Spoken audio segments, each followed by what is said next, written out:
Barrister Turin আফরোজের doctorate degree ভুয়া। আইনজীবী ও আন্তর্জাতিক অপরাধ ট্রাইব্যুনালের সাবেক প্রসিকিউটর ব্যারিস্টার তুরিন আফরোজের ডক্টরেট ডিগ্রি ভুয়া বলে জানিয়েছেন অস্ট্রেলিয়ার সিডনির ইউনিভার্সিটি অফ নিউ সাউথ ওয়েলসের ইউএনএসডব্লিউ।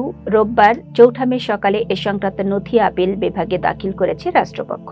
জানা যায়, তুরিন আফরোজ ডক্টরেট ডিগ্রি সম্পন্ন করেননি বলে ইমেইলের মাধ্যমে জানিয়েছে Sydney University of New South Wales.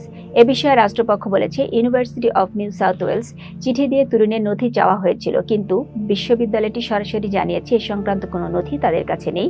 এই নামে কোনো শিক্ষার্থী তাদের ইউনিভার্সিটি থেকে পিএইচডিও করেননি।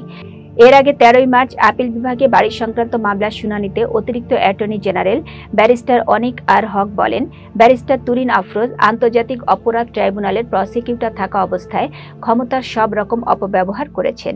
তখন সে ছিল পরাক্রমশালী। এক মুহূর্তের মধ্যে তার মাকে বাড়ি থেকে বের করে দিয়েছেন। উত্তরার বাড়িতে সেই মায়ের থাকার নির্দেশনা প্রার্থনা করছি।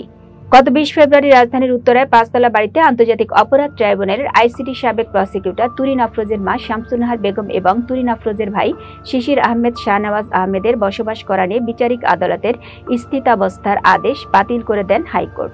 এর ফলে ওই বাড়িতে শামসুন্নাহার বেগম ও শাহনওয়াজের বসবাসের ক্ষেত্রে আর কোনো আইনগত বাধা নেই বলে জানিয়েছেন আইনজীবীরা। এ বিষয়ে জারি করা রুল যথাযথ ঘোষণা করে বিচারপতি মোহাম্মদ সেলিমের একক হাইকোর্ট বেঞ্চ এ রায় দেন।